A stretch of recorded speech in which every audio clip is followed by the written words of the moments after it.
request, I'm going to show a leg stretching routine. I'm only going to be doing a side splits routine. If your goal is stretching, then you can do this after you work out. But if your goal is flexibility, then you should aim for at least 4 times a week, because with flexibility, you really have to make it a daily thing if you want to improve. With stretching, it's more to prevent injury and to loosen the muscles after a workout. First, I want to explain a key difference between active flexibility and passive flexibility. Passive is more what I would consider stretching. For example, with the wrist, you're just using force to stretch a muscle. And most people can go a lot further if they use a wall or the floor or their body to push something and stretch it. Active flexibility is how far can you go without using any help, meaning I can use my muscle to pull my wrist back. The focus should be active flexibility mostly. They're both useful for different things. To start, you'll need a soft surface if your knees are not accustomed to working on a hard floor, and blocks if you have them. If you don't have blocks, you can use books, a side table, anything that will hold your weight, basically. So first, I like to start with basic forward fold. When you're in a forward fold, you want to make sure you're bending only at the waist, all right? So I'm not curving my back over like this. Instead, I'm using my waist as a pivot point to go as far as I can. Once you reach your limit, then you can fold over your back if you need to. The other thing is, a lot of people think you need to keep your knees straight. You don't. You can bend them if you need to. So if you, to touch the ground, need to bend your knees this much, then do it. So long as you're feeling that stretch in your hamstrings. In a forward fold, your focus is a push and a pull. So you're pushing the ground away and you're pulling your stomach to your legs. A great way to stretch out your hips for a forward fold, you're going to grab your ankles and you're going to bend and push. Again, it's a push-pull. So from the side, you're going to go down as far as you can. You're going to bend at the waist. You're not using your back, you're just using your hips. And you can push out on your knees. Give it a little rock if you want. And then when you stand up, you keep your chest down. So I'm sitting here and I'm just pushing the floor away from me, right? And that's active flexibility. You should always feel like you're pushing the ground away from you. So we're gonna keep doing that in all of the other stretches. So once I'm here, you can do this however many times you want. And then I'm gonna walk forward into down dog.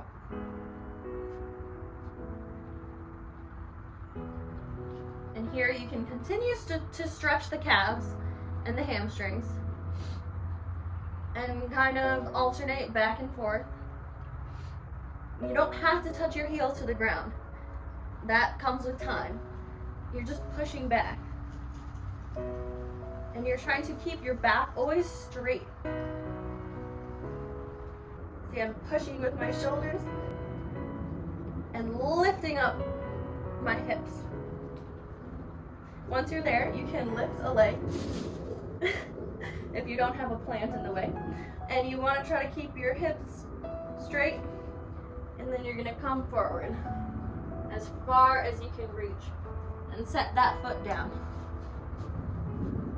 Okay, and then you place this knee and you come up to a 90-90. is what I call this. Meaning this is 90 degrees, this is 90 degrees. This may seem like a relatively simple stretch, but it's very useful. Here, if I just relax, the pelvis has a natural tilt to it. Each person has a different tilt in their pelvis. What I'm gonna do to stretch, you tilt it in. Okay, so wherever it is, you push forward. Not push forward like this, but squeeze. If you've never done this before, it might feel a little weird, but once you get used to it, it makes a lot more sense. And here, you're gonna hold this for a while. It's gonna hurt. You should feel it in your hip flexors and down this leg. Another way you can think of it is pushing this knee down on the ground and pulling this foot forward without moving where you actually are. So like you're trying to pull these legs together without actually pulling them together. After this, you should feel a little bit warmer. Again, keeping your pelvis tilted forward. You're going to lean into this leg. Because the other thing you want to keep in mind is that a lot of people, when they do these stretches, their hips turn out or another way, and you want to keep them as straight as you can, as straight forward. And so you're pushing down with this leg while leaning into this one. Try to keep your ankle underneath your knee. And then I like to alternate between this and set the knee down, and you lean back. Again, come up, make sure that your both hips are even and forward, and then always bend from the waist. And then with this foot, you can flex and come down and pretend that you're picking up a pencil with your toes and pulling it back. Warning, that will give some people a foot cramp, so be careful. Pull, pull. So I go here and here.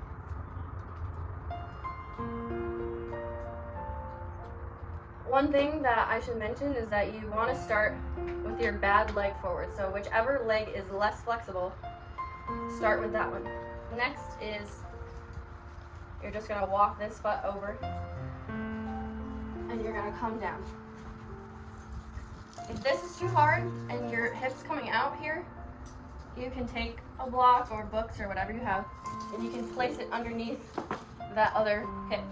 If you're less flexible, the further you bring this foot closer to your crotch, the easier it will be to keep your hips straight. If you're more flexible, practice on trying to bring this further up and roll over, and that will give you more of a stretch. If you're comfortable, you want even more of a stretch, you can try to bring this foot up and pull it in. Still try to stay forward.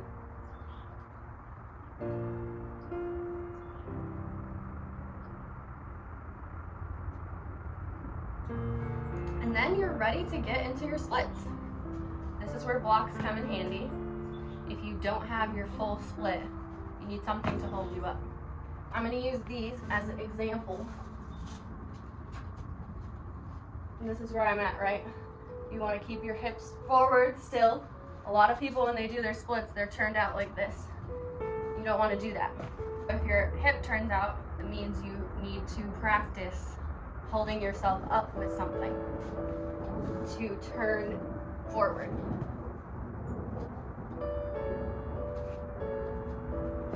And if that's comfortable, you can go down. If that's comfortable, you can go down. And you probably want to stay in this for like a minute, 2 minutes.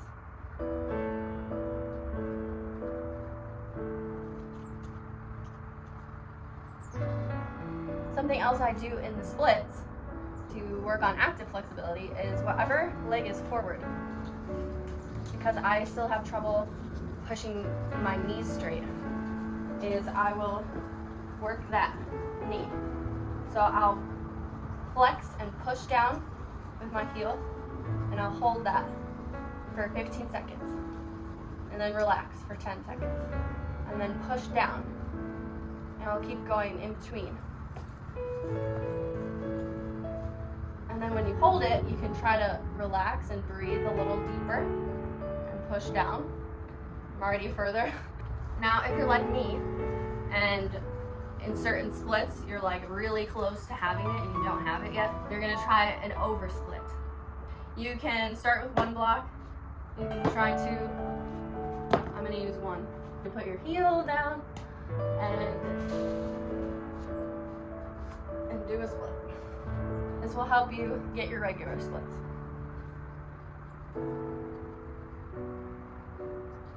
Pushing down with this leg, pushing down with that leg.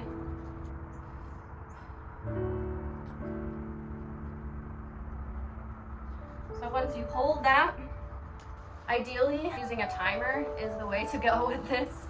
A lot of people in their stretching, they tend to do bouncing. Here they'll bounce like that. For flexibility and stretching, ideally holding positions is a lot more valuable than sitting there and like bouncing in them. So I did that, and now watch.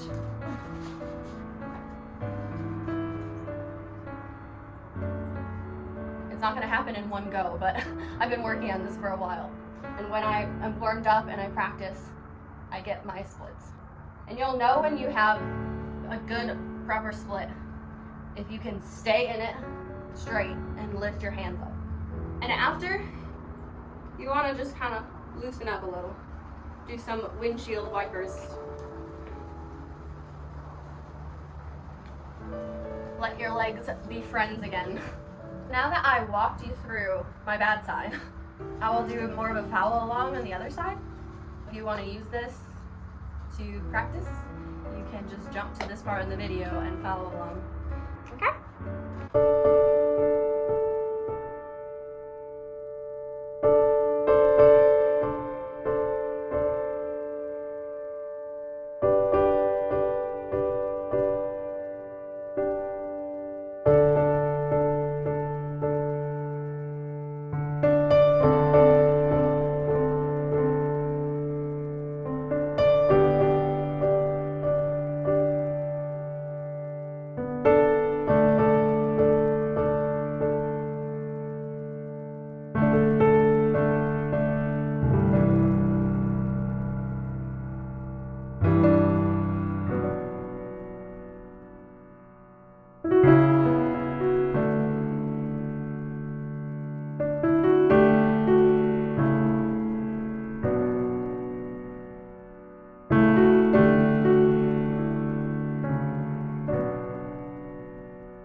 So that's basically it.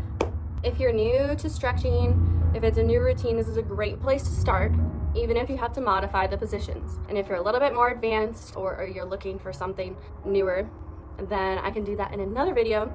If you're not flexible and you aren't really looking to be flexible, you just want to stretch, then don't do the splits part. Just do the stretching before. But if splits is a goal of yours, then get whatever you need. Use 2 chairs if you can't even go down this close to the ground. Use something to hold yourself up and go as deep as you can and hold it. That's it for this video. That is my basic leg stretching for side splits routine. If you liked it, please give it a thumbs up. And if you would like to see more, subscribe down below.